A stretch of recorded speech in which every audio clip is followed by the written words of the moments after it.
Bom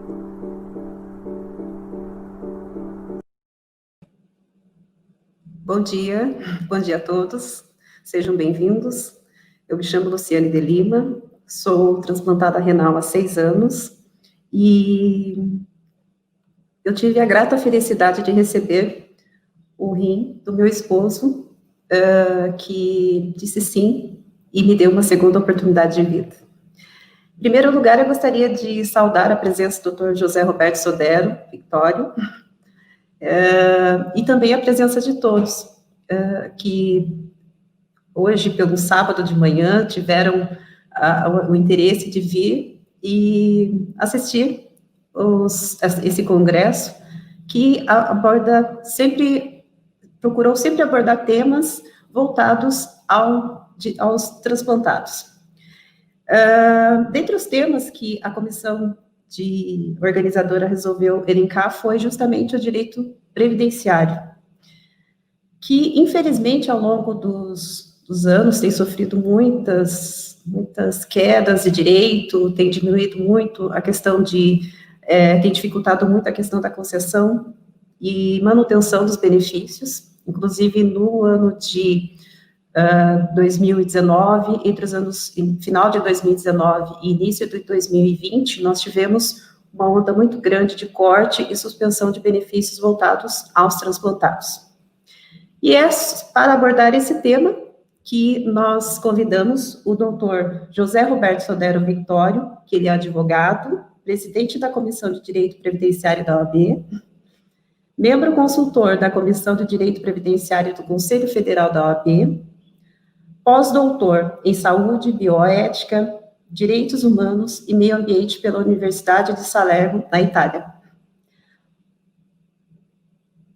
Doutor em Ciências Jurídicas e Sociais pela UMSA Buenos Aires, Argentina, mestre em Ciências Ambientais pela Unitaú, coordenador e professor de pós-graduação. Vocês viram que o currículo dele é extenso e muito bom. Ele abordará a palestra sobre benefício assistencial e aposentadoria dos transplantados em entendimento jurisprudencial. Doutor José Roberto Sodero, seja muito bem-vindo. Fique à vontade para começar a explanação. Bom dia, Luciane. É um prazer estar aqui. Agradeço pelo seu convite. Eu gostaria inicialmente de parabenizar a diretoria da Associação Brasileira de Transplantados pela iniciativa e a realização deste primeiro Congresso Brasileiro de Transplantados. Faço isso na pessoa do seu presidente, o Edson. Eu estou muito honrado de estar aqui neste congresso.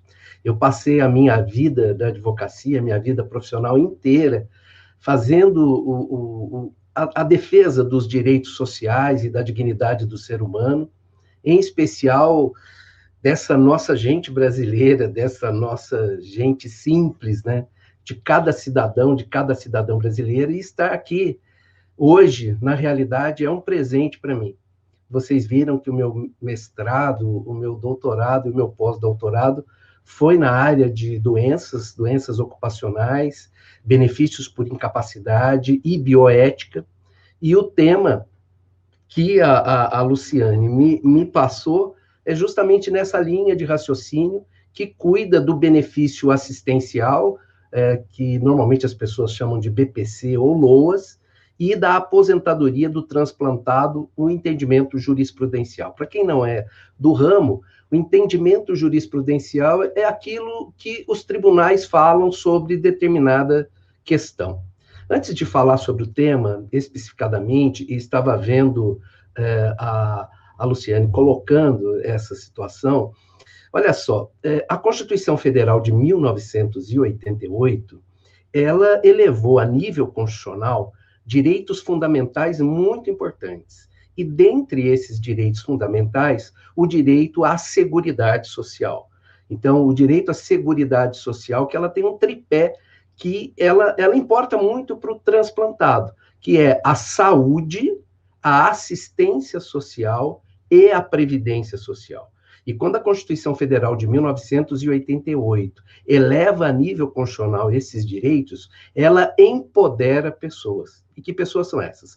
Pessoas simples do povo, pessoas como você, pessoas como eu, e esse empoderamento, ele não veio só do ponto de vista formal, ele veio com um empoderamento em que a própria Constituição Federal atribuiu à advocacia dar voz qualificada para esse cidadão, para essa cidadã brasileira. Como a Luciana estava falando, esse empoderamento de gente do povo, de qualquer cidadão, de qualquer cidadã, incomodou uma parte da sociedade brasileira. E no caso do direito previdenciário, nós estamos experimentando, desde a Constituição Federal de 88 até agora, muitas alterações. E todas essas alterações restritivas de direito, todas essas alterações diminuem os direitos. Eu me lembro muito bem da Constituição Federal de 1988, quando, naquele 5 de outubro de 1988, o então deputado Ulisses Guimarães colocou a Constituição Federal em riste. Ele leu o que a gente chama de preâmbulo da Constituição, que vem antes do artigo 1º da Constituição, que estabelece o espírito da Constituição, e o então deputado Ulisses Guimarães chamou aquela Constituição de Constituição Cidadã.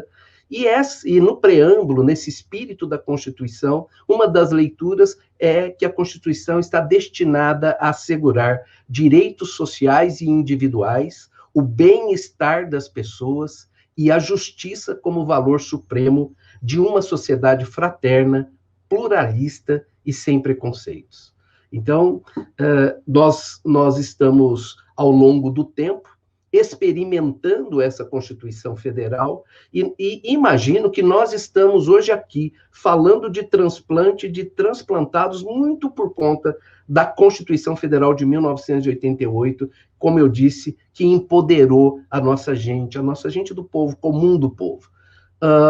Essas reformas que a Luciane falou, elas culminam agora, no final do ano passado, em novembro do ano passado, com a aprovação de uma nova emenda constitucional que restringe direitos. É a chamada Emenda Constitucional 103 de 2019. Né? E eu imagino que vocês estão falando, mas, professor Sodero, por que você está falando disso? Né? Este não foi o assunto para que você foi chamado. Fala logo dos benefícios. Né? Não, de fato, eu vou entrar no assunto. Mas é importante a gente entender em que conjuntura que a gente discute direitos, né? Quando a gente fala de transplantado, e aí já entrando no assunto, né, é importante dizer que nós não temos nenhum benefício previdenciário ou assistencial ao transplantado. O transplantado tem esse direito e tem... Não é assim. O transplantado, ele entra numa situação muito parecida com a da pessoa comum, com as suas peculiaridades. Do ponto de vista previdenciário, é sempre muito importante informar as pessoas que, para ter benefício lá do INSS, ou se alguém é servidor público do regime próprio de previdência, é necessário que seja contribuinte da Previdência Social. Muitas pessoas chegam no escritório e às vezes falam, doutor Sodero, eu queria me aposentar, né? E eu pergunto, e você contribui para... Não, nunca contribuí para a Previdência Social. Então, não consegue se aposentar, não consegue ter a licença saúde. Muita gente fala, doutor, eu quero me encostar, a pessoa está doente, está incapaz para o trabalho, eu quero me encostar. Precisa contribuir para a Previdência Social. Mas também, como eu disse para vocês, a Constituição Federal, além do benefício previdenciário, trouxe o benefício assistencial, que é para aquelas pessoas que não contribuem para a Previdência Social ou que contribuíram o tempo e perderam a qualidade de segurado. A gente tem, então, o chamado benefício assistencial, ou LOAS, comumente chamado LOAS, ou benefício de prestação continuada. Como eu disse para vocês, ele é um benefício pago para as pessoas que não contribuem para a Previdência Social ou perderam a qualidade de segurado, e essas pessoas precisam cumprir 2 pressupostos: ou ser maior de 65 anos, este é um pressuposto, ou estar inválido. E aí talvez entre a questão do transplantado. Ainda um outro critério importante, que é um critério de renda. Qual é essa renda? a pessoa tem que ter uma renda per capita, por cabeça, na sua família, de 1/4 do salário mínimo, igual ou inferior a 1/4 do salário mínimo.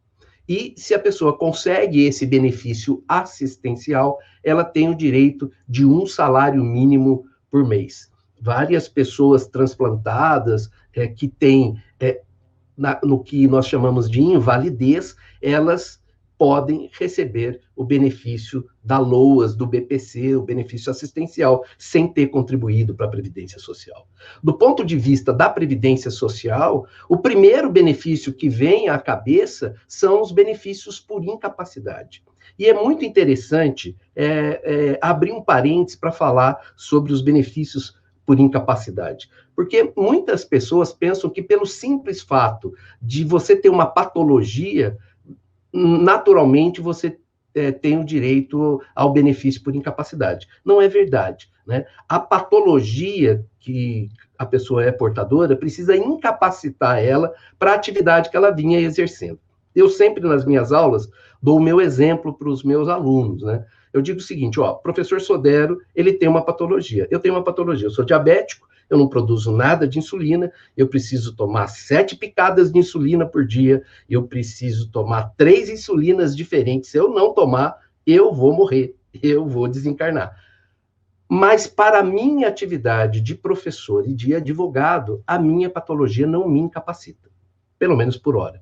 Isso não significa que uma pessoa que tem o diabetes, como eu tenho, que possa ou não incapacitar ela para a atividade dela. Imaginem, por exemplo, um piloto de avião. Né? Um piloto de avião que pode ter uma hipoglicemia pilotando um avião. Né? A gente não gostaria de estar voando quando alguém estivesse perdendo sentidos pilotando um avião. Então, pode ser que neste caso, ou em outro caso, alguém que tem uma atividade que pode causar perigo para si ou para outrem, no caso do diabetes, possa ter o benefício por incapacidade. Então, uma questão muito importante para nós é estabelecer que patologia e incapacidade pode não ser a mesma coisa. Nós temos, desse benefício por incapacidade, a gente tem um benefício que agora chama benefício por incapacidade temporária, que era o antigo auxílio-doença, e o benefício por incapacidade permanente, que é a aposentadoria por invalidez. Como os nomes dizem, benefício por incapacidade temporária é aquele que a gente entende que logo a pessoa vai estar restabelecida para o trabalho. E o benefício de aposentadoria por invalidez ou incapacidade permanente é aquele em que a gente não consegue dimensionar quanto tempo que ele vai ficar incapaz para exercer o trabalho. Olha só que importante o que a jurisprudência diz a respeito disso. A jurisprudência faz uma análise biopsicossocial. Ela precisa enxergar essa pessoa que está na incapacidade, imaginemos um transplantado, que ele não pode exercer a atividade dele, que ele não pode exercer outra atividade, e faz isso do ponto de vista biológico, do ponto de vista psicológico ou psiquiátrico, e também da demanda social. Quem é essa pessoa? Quantos anos que ela tem? Qual é a formação que ela tem? Então, isso é muito importante da gente poder entender. Uma questão muito importante é que esses benefícios, para a gente gozar desses benefícios, a gente tem que ter um mínimo de 12 meses de contribuição. Mas existem algumas patologias que dizem, para essas patologias não há necessidade de ter 12 meses de contribuição. Então, eu vou dar alguns exemplos para vocês aqui das doenças que são consideradas para isso. Tuberculose ativa, hanseníase, alienação mental, esclerose múltipla, hepatopatia grave, neoplasia maligna, cegueira, paralisia irreversível incapacitante, cardiopatia grave, doença de Parkinson, nefropatia grave. Então, todas essas doenças, você não precisa ter aquilo que seja os 12 meses de contribuição. Isso é muito importante para a gente poder entender como é que funciona. E olha só que interessante, né? A outra possibilidade de aposentadoria que nós temos e que pode envolver o transplantado é a chamada aposentadoria do deficiente. A última reforma da Previdência não mexeu na aposentadoria por deficiente.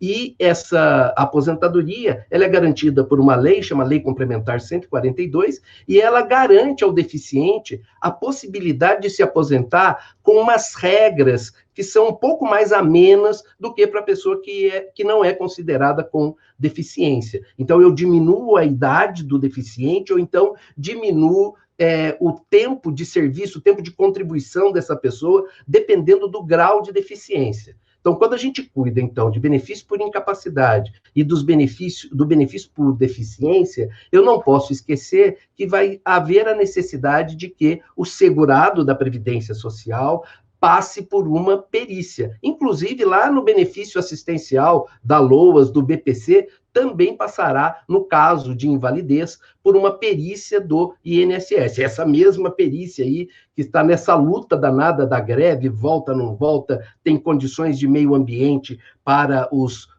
profissionais da perícia trabalharem no INSS ou não. Uma questão muito importante quando a gente cuida do caso da aposentadoria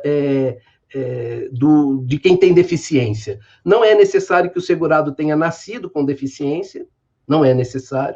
Ela pode ter sido adquirida ao longo da vida, como, por exemplo, através de uma sequela de um acidente doméstico, um acidente de trânsito, acidente do trabalho, um problema grave na coluna, no joelho, no ombro, no quadril, assim como doenças degenerativas, autoimunes, dentre outras. Então, e também ele não precisa ter ficado deficiente durante todo o tempo que o trabalhador ele tem contribuição. Não precisa. Pode ser um período de tempo que ele tenha ficado. Existe uma regra de ajuste para isso, que não dá tempo da gente conversar aqui. Sobre as jurisprudências, muito interessante a gente observar que a maioria das decisões relacionadas a transplantado fala do transplantado renal. A maioria, uma boa parte das decisões que eu pesquisei fala do transplantado renal. Uma questão muito importante, se você está nessa condição, é que você passe para o seu advogado, né? Que você passe para o seu advogado toda a sua situação de vida, além da patologia, da documentação da sua patologia, de tudo que você tem a respeito do mal que lhe aflige, é importante você contar para ele qual é a sua atividade profissional, o que você faz no dia a dia, porque essa avaliação biopsicossocial é que vai ser capaz de orientar tanto o INSS do ponto de vista administrativo, ou se do ponto de vista administrativo não tiver um bom resultado, do ponto de vista judicial, orientar a decisão do juiz no sentido do benefício ser concedido ou não ser concedido. Então, é muito importante olhar para esse lado. Todas as decisões que eu vi decisões, por exemplo, até fiz uma marcação aqui para mim. Olha uma decisão interessante.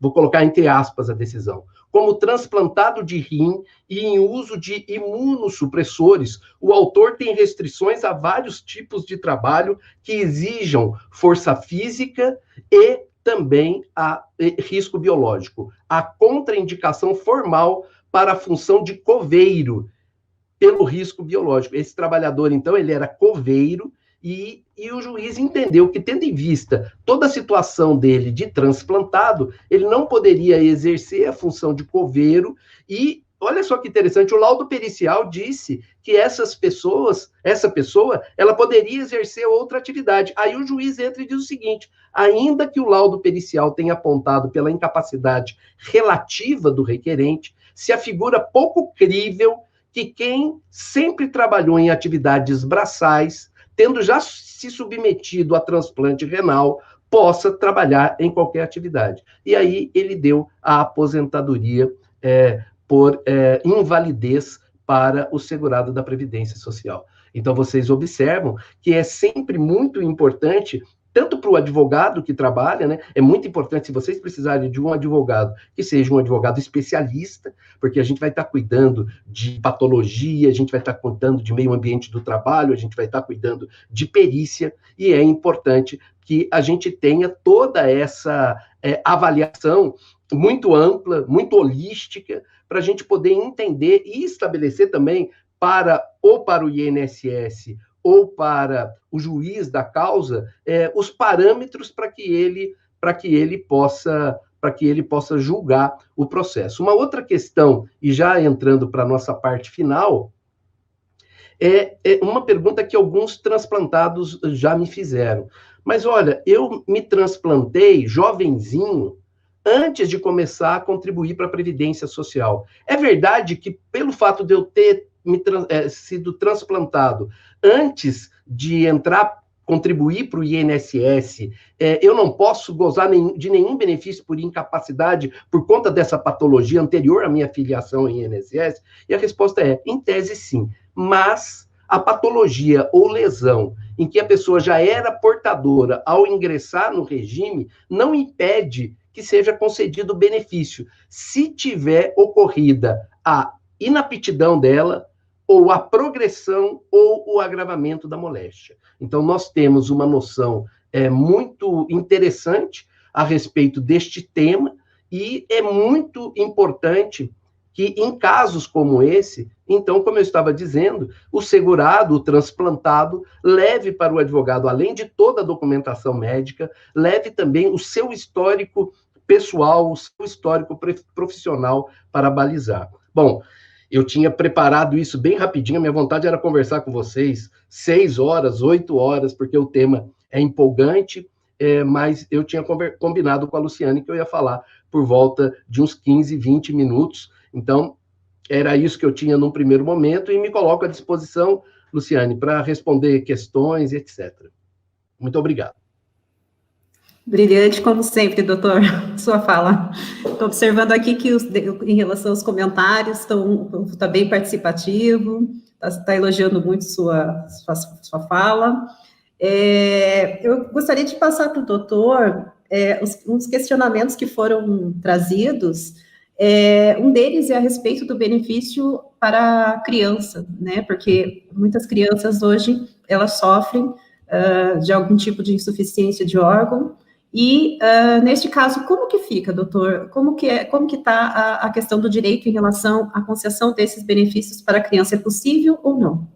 É possível, porque o BPC, o LOAS, ele é concedido para a questão do incapaz, do inválido, vamos colocar entre aspas, inválido, eu não gosto muito dessa pergunta, dessa palavra, mas entre aspas, o inválido, independentemente da idade, no caso da invalidez. Então, pode ser um jovenzinho, pode ser uma criança. Eu mesmo conseguia, aqui em São José dos Campos, para uma criança recém-nascida que estava no hospital com uma doença que ela ficou até 3 anos de idade no hospital, infelizmente ela acabou falecendo, mas durante o período que ela ficou no hospital, a mãe teve que abandonar o trabalho para poder cuidar dela no hospital, e ela precisava de ter um respirador e tal, e aí o benefício é concedido independentemente da idade. O que é importante, Luciane, para falar, é que além dessa doença que incapacita, que invalida, precisa ter o tal do pressuposto da, entre aspas, miserabilidade. Ou seja, a renda per capita da família deve ser igual ou menor do que 1/4 do salário mínimo. E também, do ponto de vista da jurisprudência dos tribunais, ainda que a renda seja maior do que o salário mínimo, se a gente comprovar que o custo, que o gasto da família coloca a família no estado de miserabilidade, também é possível fazer essa composição. Ok. Uma outra pergunta que eu achei extremamente pertinente foi a respeito do segurado que ele já recebia o benefício e quando ele foi acometido pela insuficiência, ele gostaria de saber se ele pode receber um segundo benefício.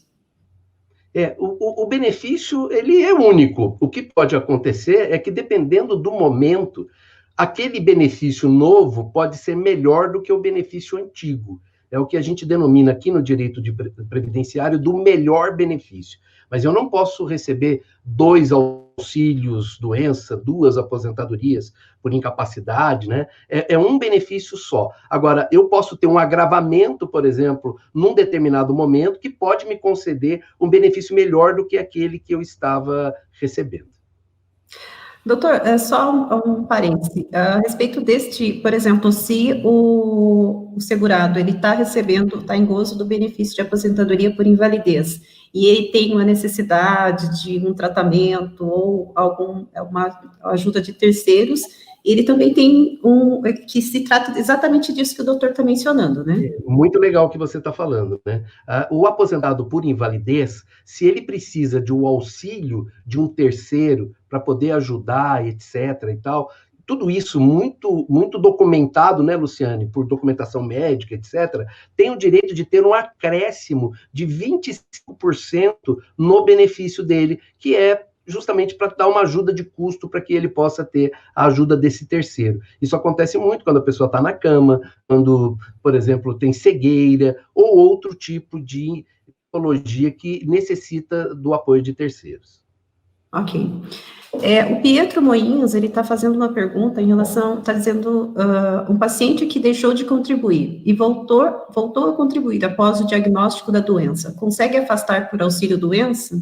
Então, há uma discussão a respeito disso, porque se for constatado que ele adquiriu a doença, a patologia, no estado que ele tinha perdido a qualidade de segurado, o INSS tem dito não. Eu não entendo assim, porque eu entendo que o período de filiação, a gente só se filia uma vez na vida, né? Eu, por exemplo, sou filho de Neri e de Paula, né? Eu não vou, cada vez que eu ficar distante do meu pai, 1 ano, 2 anos, da minha mãe, que eu vou deixar de ser filho de Neri e de Paula. Então, mesmo que eu fique distante, eu entendo assim, mas administrativamente o INSS diz não. Neste caso, Luciane, há necessidade de entrar com processo judicial. Doutor, em relação a essa questão que foi abordada sobre os cortes do benefício que houve uma quantidade imensa, principalmente entre a comunidade dos transplantados, aquela pessoa que está com, por exemplo, teoricamente, entre a contribuição e o gozo do benefício de aposentadoria por invalidez, transcorreu um período de mais de 35 anos, como que a pessoa faz para que ela consiga um benefício, ou ela teria que voltar a pedir o benefício, o restabelecimento, ou o doutor sugere que esta pessoa pleiteie a aposentadoria por tempo de contribuição? E mais outra pergunta, se realmente é possível essa aposentadoria por contribuição, como seria possível conseguir esse benefício? Bom, esse período que a pessoa ficou, entre aspas, encostada no INSS, ou ficou aposentada por invalidez no INSS, se ela voltar da alta e fizer uma contribuição, todo esse período conta como tempo de serviço, como tempo de contribuição. E ela, somando, ela pode ter os 30 ou 35 anos, dependendo da época, ou agora, na reforma nova, tentar verificar em qual situação que ela se encontra para conseguir a aposentadoria por tempo de contribuição ou por idade. Aí a gente precisa olhar o caso concreto de cada pessoa. Ok. Doutor, nós temos apenas 2 minutos para concluir.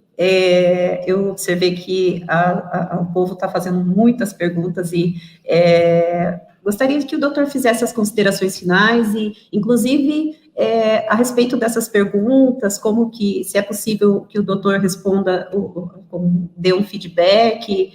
Fique à vontade, doutor, a respeito disso, tá? Claro que sim. Primeiro, Luciane, agradecer demais essa oportunidade. Você não sabe o quanto que é importante para mim estar aqui. Segundo, é colocar a OAB de São Paulo à disposição da associação. Nós entendemos que essa relação nossa com as entidades da sociedade, ela é importante para o estreitamento. Então, estamos à disposição, a OAB, o presidente Caio Augusto Silva dos Santos, que é o nosso presidente da OAB seccional e que fez aniversário ontem, pediu que eu mandasse um enorme abraço para todos. Né?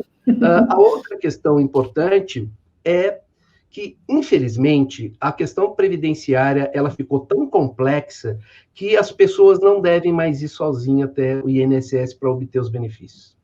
mesmo os benefícios por incapacidade. Infelizmente, há necessidade de ir com um profissional gabaritado, e não tem melhor profissional do que o profissional da advocacia, que é especializado nessa área. Então, assim, as pessoas que vão sozinha até o INSS têm uma tendência de perder benefício. A outra questão é, se você receber uma alta indevida do INSS, por favor, busque o seu direito. Converse sempre com o seu médico, peça um relatório médico de tudo o que aconteceu com você. E a outra questão mais importante de todas essas é que eu queria dizer para vocês que vocês são credores da minha admiração e do meu respeito por tudo que vocês representam para a sociedade brasileira, pela luta de cada um de vocês, e eu queria agradecer. Muito obrigado. Nós que agradecemos, doutor. Muito obrigada mesmo. O senhor sempre será bem-vindo na nossa Associação Brasileira de Transplantados. Obrigada a todos pela participação. Luciane, só para dizer para você que estou à disposição para responder todas as questões, você pode me encaminhar depois e eu respondo todas as questões. Perfeito. Muito obrigada, doutor. Obrigada mesmo. Bom dia a todos.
Não existe palavras no mundo para agradecer pelo meu anjo doador. Ele me encheu de alegria, de gratidão. Não foi só a medula. Ele salvou a mim e a toda a minha família. E é por isso que eu digo sempre, obrigado, doador, pelo bem que você fez. Obrigado a todos os doadores do mundo. Vocês salvam vidas.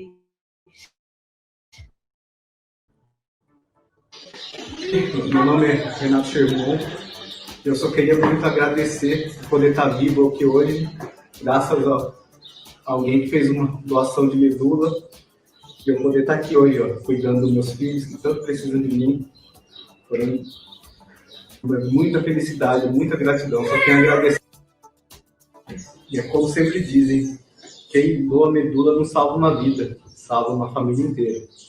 Ao Congresso Brasileiro de Transplantado. Após o transplante de órgãos, eu, Pedro Dalla Vecchia, voltei a participar de provas de atletismo em 81 cidades do Campeonato Brasileiro de Transplantado, pela BTX, e pela equipe de contratempo de Tatuí, com o apoio do professor Diogo Gil e de 110 atletas, com o lema Doe órgãos, salve vidas.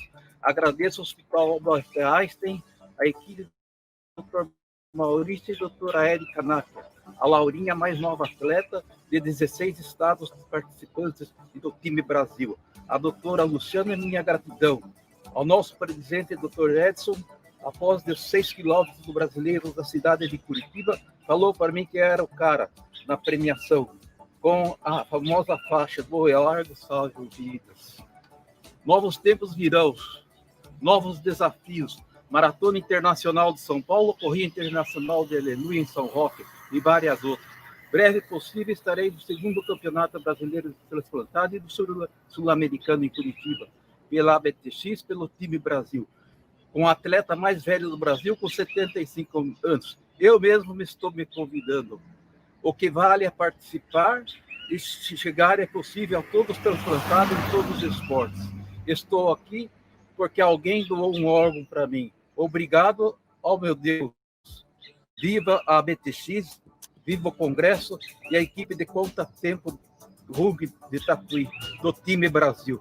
Tatuí, São Paulo, Brasil. Meu nome é Silvana Bacim e há 6 anos eu fiz um transplante renal.